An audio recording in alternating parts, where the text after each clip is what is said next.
الحمد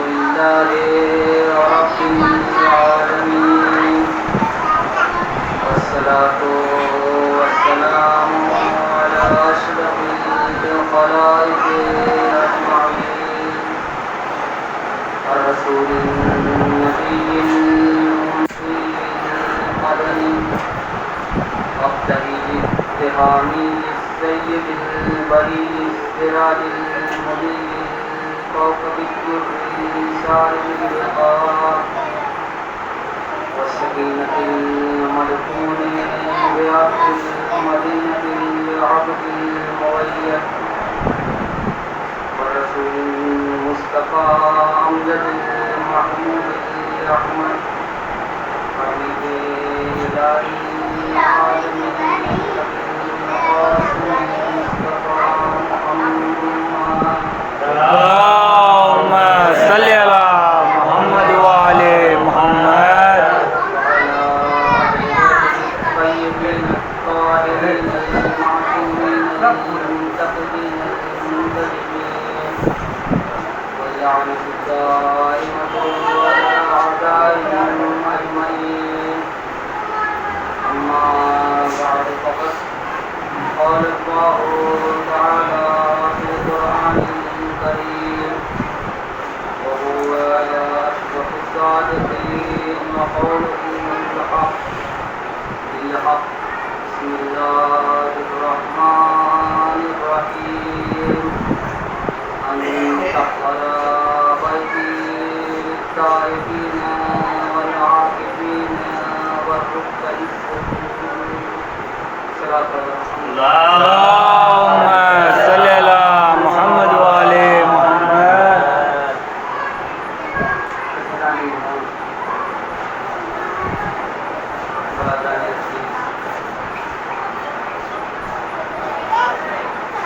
میں نے قرآن مجید کی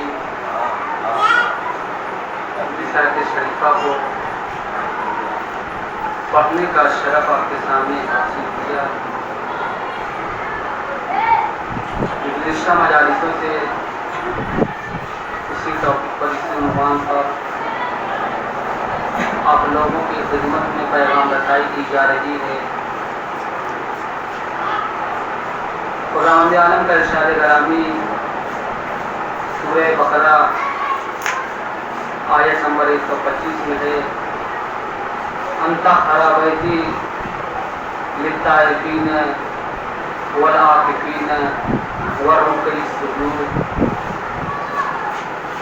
میرے گھر کو پاک رکھو للتائبین طواف کرنے والوں کے لیے والعاکفین اعتکاف کرنے والوں کے لیے والرکع السجود رکوع اور سجدہ کرنے والوں کے لیے. اس آیت کا مصداق کون ہے؟ گزشتہ مجالسوں میں آپ کی خدمت میں عرض کیا جا چکا ہے. مولا کائنات کی فضیلتوں کے جز سے کچھ فضیلتیں آپ کی خدمت میں عرض کی گئی ہے. بات پہنچی تھی سلونی کے دعوے داروں تک. گزشتہ مجالسوں میں یہی کہ سلونی کا دعویٰ. اب مولا کائنات کے پاس لوگ آنے لگے اور سوال کرنے لگے کیونکہ مولا نے خود کہا تھا سلونی سلونی مجھ سے سوال کرو مجھ سے سوال کرو. اب لوگ الگ الگ طریقے کے سوالات لانے لگے. ایک شخص آیا کہنے لگا کہ میرے سر میں بال کتنے ہیں؟ تو مولا نے کہا کہ تیرے سر میں اتنے بال ہیں جتنے آسمان میں ستارے ہیں. فوراً دوسرا بڑا کہنے لگا اچھا یہ بتائیے کہ آسمان میں ستارے کتنے ہیں؟ تو مولا نے شجرہ دیکھا اور کہا کہ جیسی سیرت ویسا سوال، جیسا شجرہ ویسا سوال، جیسی ماں ویسا سوال۔ کہا یہ بتا کہ اگر میں تجھے یہ بتا دوں کہ آسمان میں کتنے تارے ہیں، کیا تیری اتنی اوقات ہے کہ تو گن لے گا؟ تو الگ الگ لوگ سوالات لے کر آنے لگے۔ اب مولا کائنات کو جھٹلانے کی الگ الگ کوششوں میں ڈر گئے لوگ۔ تو سوال کیا، پلاننگ بنائی کہ ہم علی سے ایسے سوالات کریں گے جس کے کئی سارے جواب ہوں، اور ایسے وقت کریں گے کہ علی کے پاس وقت نہ ہو۔ ایک سوال بنایا گیا، کہا کہ ہم علی سے پوچھیں گے یہ بتائیے کون سی جانور ایسی ہے جو انڈا دیتی ہے، اور کون سی جانور ایسی ہے جو بچہ دیتی ہے۔ اب منصوبہ بندی ہو چکی، لوگ چھپ کر دیکھنے لگے۔ فجر کا وقت آیا، مولا کائنات وضو کر رہے تھے۔ اب آئے کہ اے علی ہمارے پاس کچھ سوالات ہیں۔ مولا نے کہا کیا سوال ہے؟ کہا کہ ہمیں یہ بتائیے کہ کون سی جانور ایسی ہے جو انڈا دیتی ہے، کون سی جانور ایسی ہے جو بچہ دیتی ہے۔ ان لوگوں کا ارادہ یہ تھا کہ جب علی کہیں گے کہ گھوڑی بچہ دیتی ہے تو ہم کہیں گے کہ آپ شیرنی کو بھول گئے، کہیں گے شیرنی بچہ دیتی ہے تو ہم کہیں گے آپ گدھی کو بھول گئے۔ اگر علی کہیں گے کہ میں نے انڈا دیتا ہے تو ہم کہیں گے ابابیل کو بھول گئے، اگر کہیں گے کہ ابابیل انڈا دیتا ہے تو ہم کہیں گے کبوتر کو بھول گئے۔ لیکن قربان جاؤ اپنے مولا کی عظمت پر، مولا نے کہا یہ بھی کوئی پوچھنے کا سوال ہے؟ سن، جا کر دیکھ لے، جس جانور کا کان باہر رہے گا وہ بچہ دے گا، اور جس کا کان اندر رہے گا وہ انڈا دے گا۔ تو الگ الگ طریقے سے سوالات لائے گئے مولا کائنات کی خدمت میں۔ اب ایک شخص آگے بڑھا، کہا مولا یہ بتائیے میں کھاؤں گا کیا آج میں کیا کھاؤں گا؟ اب مولا نے کہا کہ دیکھ آج تو دودھ اور چاول کھائے گا۔ اب ذہن میں خرافات چالو، علی نے کہا ہے دودھ اور چاول کھائے گا، کچھ بھی ہو جائے دودھ اور چاول تو نہیں کھانا یار، کیونکہ علی کو جھٹلانا ہے۔ اب گھر میں آیا، بیوی سے پوچھا کہ آج کھانے میں کیا بنا ہے؟ کہنے لگی دودھ اور چاول۔ اب کہنے لگا کہ دیکھو میں کچھ بھی کھا لوں گا لیکن دودھ اور چاول میں نہیں کھا۔ اچھا جاؤ پڑوسیوں کو وہاں دیکھ کر آج کیا بنا ہے۔ پرانی عادت تھی مانگنے کی، نہیں ملتا تھا تو دلشیرہ میں کبھی کھا لیتے تھے، ورنہ کبھی کسی کے باپ سے کھا لیتے تھے۔ کہا کہ اب جاؤ پڑوسیوں میں دیکھو کیا بنا ہے۔ اب اس کی بیوی گھر سے باہر نکلی، ایک پڑوسی کے وہاں گئی، کیا بنا ہے؟ دودھ چاول۔ دوسری کے وہاں گئی، کیا بنا ہے؟ دودھ چاول۔ تیسری کے وہاں گئی، کیا بنا ہے؟ دودھ۔ پورے محلے میں دودھ چاول ہے۔ اب غصہ آ گیا اسے، گھر سے باہر نکل گیا وہ، کہا کچھ بھی ہو جائے دودھ اور چاول میں نہیں کھاؤں گا۔ اب جنگل کی سمت بڑھا تو پہلوانوں کا ایک گروہ آ رہا تھا، بڑے بڑے پہلوان۔ اب جب اس کا چہرہ دیکھا تو چہرے سے ظاہر تھا کہ بھوکا بہت ہے۔ اب سامنے جا کر ہاتھ پھیلا دیا کہ کچھ کھانے کے لیے دے دو، میں بھوکا بہت ہوں۔ کہا اچھا آؤ بسم اللہ کرو، ہمارے پاس تو ہے۔ رکو پہلے یہ بتاؤ ہے کیا؟ کہنے لگے ہمارے پاس تو دودھ اور چاول ہے۔ اب وہ کہنے لگا کہ کچھ بھی ہو جائے میں کچھ بھی کھانا پسند کروں گا لیکن دودھ اور چاول میں نہیں کھاؤں گا۔ پہلوانوں کو غصہ آیا، کھانے کی توہین کرتا ہے۔ پہلوانوں کے سردار نے کہا اسے مارو۔ اب مل کر اسے لوگوں نے بہت مارا، اور مارنے کے بعد دودھ اور چاول کھلایا۔ اب کھانے کے بعد مسجد میں آیا، علی منبر پہ بیٹھے تھے۔ علی نے پوچھا کیا کھایا؟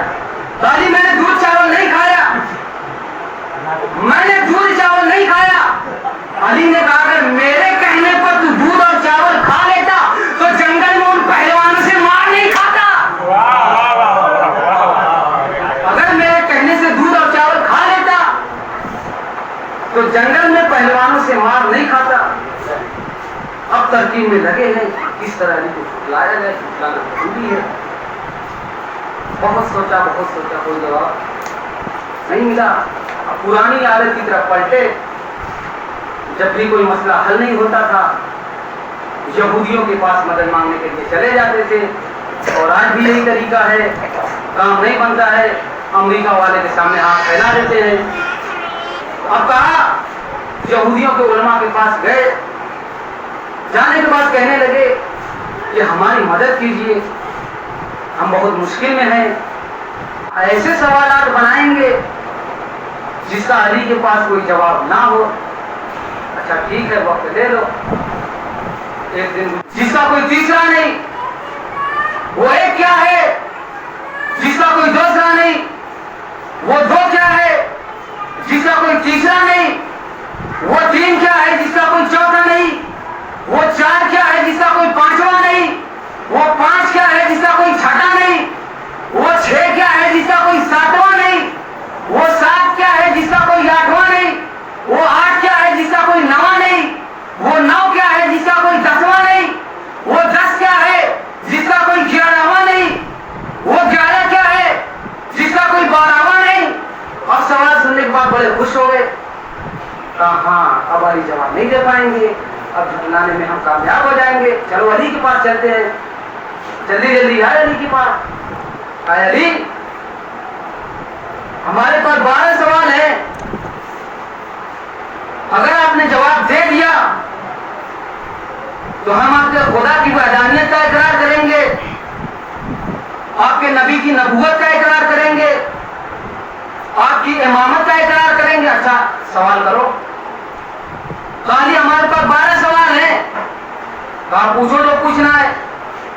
اب ایک مرتبہ سوال چالو کیا کہ اے علی وہ ایک کیا ہے, جس کا کوئی دوسرا نہیں وہ دو کیا ہے, جس کا کوئی تیسرا نہیں وہ تین کیا ہے, جس کا کوئی چوتھا نہیں وہ چار کیا ہے, جس کا کوئی پانچواں نہیں وہ پانچ کیا ہے, جس کا کوئی چھٹا نہیں وہ چھ کیا ہے, جس کا کوئی ساتواں نہیں وہ سات کیا ہے, جس کا کوئی آٹھواں نہیں وہ آٹھ کیا ہے, جس کا کوئی نواں نہیں وہ نو کیا ہے, جس کا کوئی دسواں نہیں وہ 10 کیا ہے, جس کا کوئی 11واں نہیں وہ 11 کیا ہے, جس کا کوئی 12واں نہیں. ایک مرتبہ مولا کہتے ہیں سن وہ ایک خدا ہے جس کا کوئی دوسرا نہیں وہ دو چاند اور سورج ہے, جن کا کوئی تیسرا نہیں وہ 3 طلاق ہے, جن کا کوئی چوتھا نہیں وہ 4 آسمانی کتاب ہے, جن کا کوئی پانچواں نہیں وہ 5 پانچوں وقت کی نماز ہے, جن کا کوئی چھٹا نہیں وہ 6 وہ دن ہے جس میں خدا نے زمین و آسمان کو خلق کیا, اس کا کوئی ساتواں نہیں. کہا وہ 7 کیا ہے, کہا وہ 7واں آسمان ہے, جن کا کوئی 8واں نہیں. کہا وہ 8 کیا ہے, کہا وہ 8 فرشتے ہیں جنہوں نے آسمان کو اٹھایا ہے, ان کا کوئی 9واں نہیں. کہا وہ 9 کیا ہے, جس کا کوئی 10واں نہیں. کہا وہ 9 وہ دن ہے جو موسیٰ نے کوہ طور کے گزارے تھے, اس کا کوئی 10واں نہیں. کہا وہ 10 کیا ہے, جس کا کوئی 11واں نہیں. کہا وہ 10 صحیفے ہیں جو موسیٰ کو خدا نے دیے تھے, ان کا کوئی 11واں نہیں. ایک مطلب کہتے ہیں وہ 11 کیا ہے, جس کا کوئی 12واں نہیں. کہا وہ 11 یوسف کے بھائی ہیں جن کا کوئی 12واں نہیں. کہا وہ 12 کیا ہے, جس کا کوئی 13واں نہیں. ایک مطلب علی کہتے ہیں سن وہ 12 امام ہم ہے, ہمارا کوئی 13واں نہیں.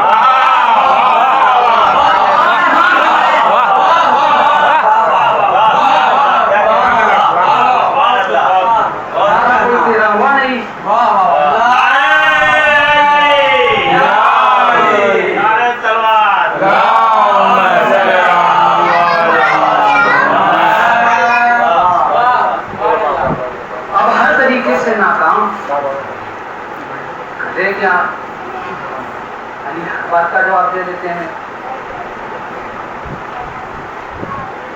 ان کی کوشش آج بھی جاری ہے, ہار مانے نہیں وہ لوگ. سوالات کرتے ہیں, کل علی سے کرتے تھے, آج سید علی خامنئی سے کرتے ہیں.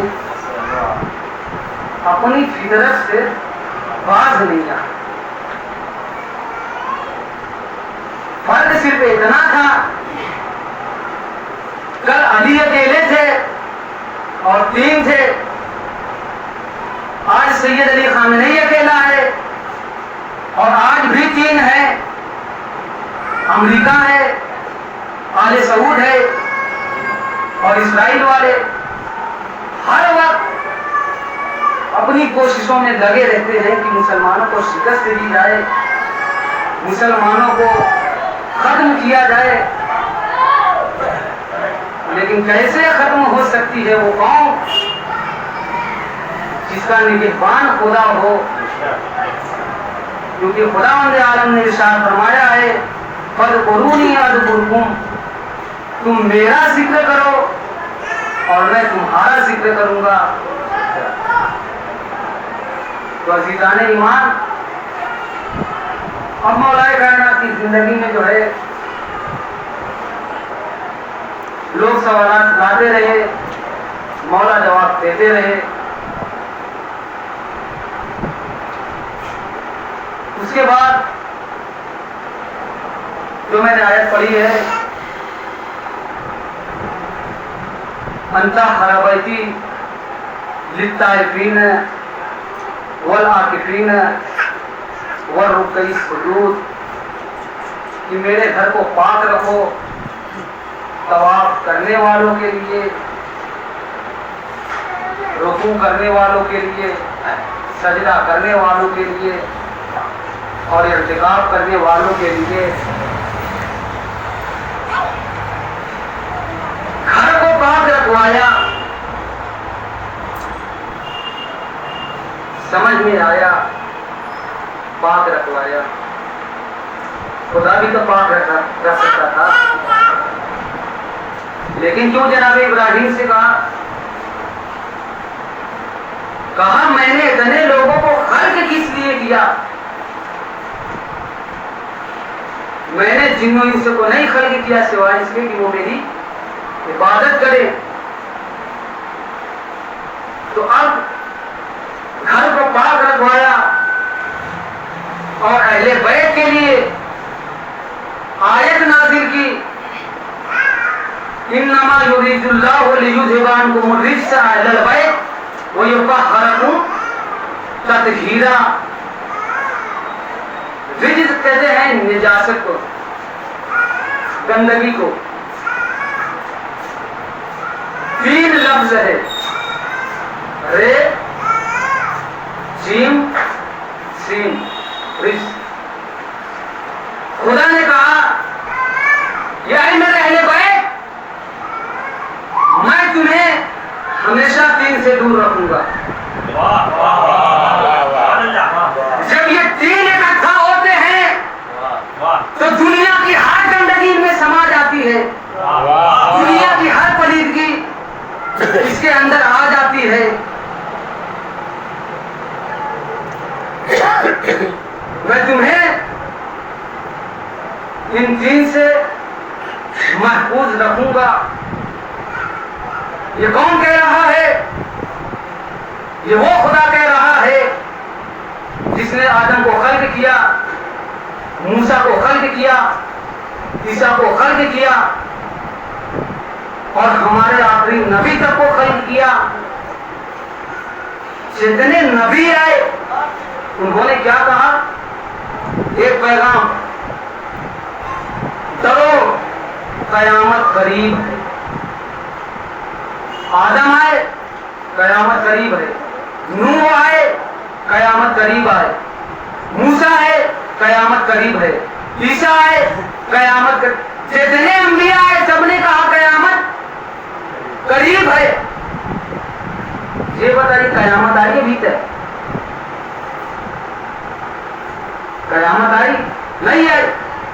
تو اب ذرا اس بات سے اندازہ لگائیے جس خدا کا قریب اتنا دور ہے، اگر وہ خدا یہ کہے اپنے اہل بیت سے کہ میں تجھ کو نجاست سے دور رکھوں گا، تو سوچئے اس کا دور کتنا دور ہوگا.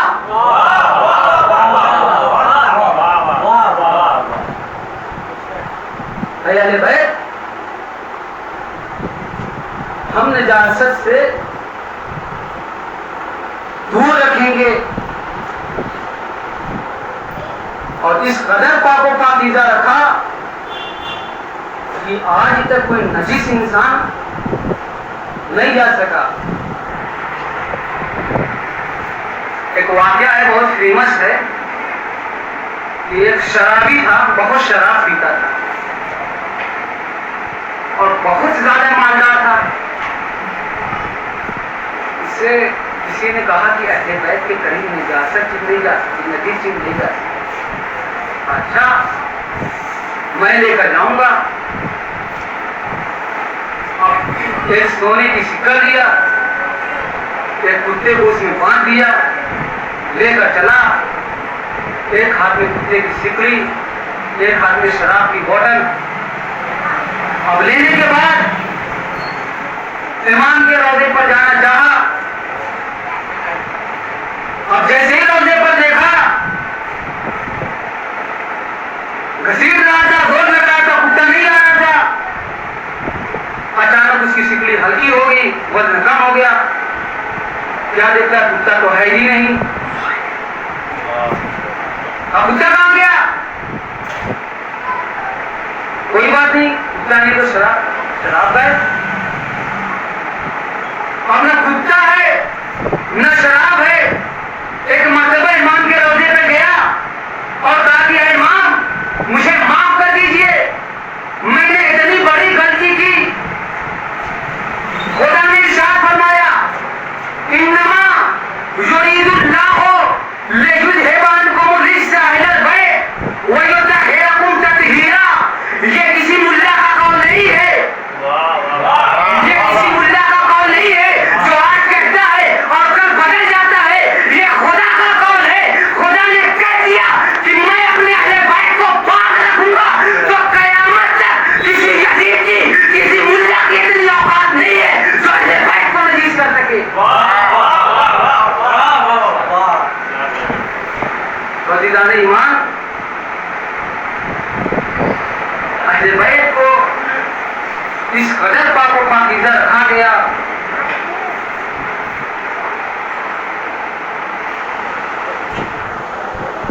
کہ جس گھر پہ جبریل جیسے فرشتے نازل ہوتے تھے, جس گھر کا طواف کرنے کے, جس گھر پہ ہمارے نبی جس گھر کی چوکھٹ کے نماز شب ادا کیا کرتے اور ہمیشہ کہتے تھے السلام علیکم یا اہل بیت المطہرین, سلام ہو آپ پر اے اہل بیت کے گھر والوں. جس پہ فرشتے جس در پہ نوکری کرنا خود کے لیے شرف سمجھتے تھے, کبھی تصور کیا جا سکتا ہے کہ اسی دروازے پر آگ لگائی جائے. دنیا کا دستور ہے جب کسی کا چاہنے والا, کسی کا عزیز اس کو چھوڑ کر چلا جاتا ہے تو اس کے اوپر دستے شفقت دیتے ہیں, مہربانی کا ہاتھ ہے. اور یہ کون لوگ ہیں؟ کوئی اور لوگ نہیں ایسے دروازہ جلانے کے لیے. یہ وہی لوگ تھے جنہوں نے کہا تھا ہمارے لیے قرآن کافی ہے, اور خود کو حافظ قرآن کہتے تھے. یا ان کے قرآن میں یہ آیت نہیں تھی وَلَا تَقْرَبُوا أَمْوَالَ الْيَتِيمِ, یتیموں کے مال کے قریب نہ جاؤ, لیکن پورا کا پورا باغ رد کر دیا. کیا ان کے قرآن میں یہ آیت نہیں تھی لَا تَدْخُلُوا الْبُيُوتَ النَّبِيَّ إِلَّا أَن يُؤْذَنَ لَكُمْ, نبی کے گھر میں نہ جاؤ, نبی کے دروازے پہ نہ جاؤ سوائے اس کے کہ وہ تمہیں اجازت دے. مگر بی بی روکتی رہی, ظالم اندر جانے کی کوشش کرتے رہے. کیا ان کے قرآن میں یہ آیت نہیں تھی وَأَمَّا الْيَتِيمَ فَلَا تَقْهَرْ, کہ ہرگز یتیموں کو نہ ستاؤ. لیکن یہی لوگ تھے جنہوں نے کہا کہ ہمارے لیے قرآن کافی ہے. آج تیرے صحرا پہ آگ اور لکڑیاں لے کر چلے آئے. بولو دنیا آج کہتی ہے کہ نہیں ہم قرآن پہ ہیں, تو کیا قرآن جھوٹ کہہ رہا ہے؟ افلا یتدبرون القرآن ام علی قلوب اقفالها، سورہ محمد آیت نمبر 26۔ کیوں قرآن کہہ رہا ہے کہ ان کے دلوں میں تالے پڑ گئے قرآن مجید میں، کیوں نہیں غور و فکر کرتے؟ رسول کی اکلوتی بیٹی جس نے رسول کو تانۂ افضل سے بچایا، 18 سال کا سن، کمر خمیدہ، کمر اتنی جھک گئی تھی بیوی کی کہ روایت میں ملتا ہے جب بیوی آٹا بھوننے کے لیے گملے کو لیتی تھی ان کی پیشانی اس برتن سے مس ہو جاتی، اتنے مظالم تھے۔ رسول کی شہادت کے بعد آگ اور لکڑیاں لے کر درے زہرا پر ظالم آ گئے اور کہنے لگے اے بی بی ابوالحسن کو باہر نکال دو، اے بی بی ابوالحسن کو باہر نکال دو ورنہ ہم دروازے پر آگ لگا دیں گے۔ ایک مرتبہ بی بی کہتی ہے اے ظالمو کیا تم اس گھر میں آگ لگا دو گے جس گھر میں حسن و حسین جیسے بچے رہتے ہیں؟ اے ظالمو کیا تم اس گھر میں آگ لگا دو گے جس گھر میں رسول کی بیٹی رہتی ہے؟ اے ظالمو کیا تم اس گھر میں آگ لگا دو گے جس گھر پہ رسول سلام کیا کرتے تھے؟ ایک مرتبہ ظالم کہتے ہیں ہاں بی بی ہم اس گھر میں آگ لگا دیں گے جس گھر میں رسول کی بیٹی رہتی ہے۔ اے بی بی ہم اس گھر میں آگ لگا دیں گے جس گھر میں حسن و حسین جیسے بچے رہتے ہیں۔ بیوی نے دروازہ نہیں کھولا، ایک مرتبہ ظالم نے دروازے پر آگ لگا دی، جب آگ لگ گئی بازو جلنے لگے، بازو جل کر جب دروازہ کمزور ہو گیا تو کسی ظالم نے جلتے ہوئے دروازے پر ایسی لات ماری، جلتا ہوا دروازہ آگے ہے، پیچھے جناب سیدہ ہے، جناب سیدہ کے پیچھے دیوار ہے۔ اب جیسے ہی دروازے پر لات ماری ایک مرتبہ جلتا ہوا دروازہ آگے سے گرا، پیچھے سے دیوار، جناب سیدہ بیچ میں، جیسے ہی دروازہ گرا جناب سیدہ کی چیخ نکل گئی اے اسماء میرا محسن شہید ہو گیا۔ اجرکم اللہ خیر الجزا، اللہ آپ کو کوئی غم نہ دے سوائے غم مظلوم کربلا کے۔ اے اسماء میرا محسن شہید ہو گیا۔ جیسے بیوی گھر سے باہر آئی، آنے کے بعد اسماء سے کہتی ہے اسماء ابوالحسن کہاں ہے؟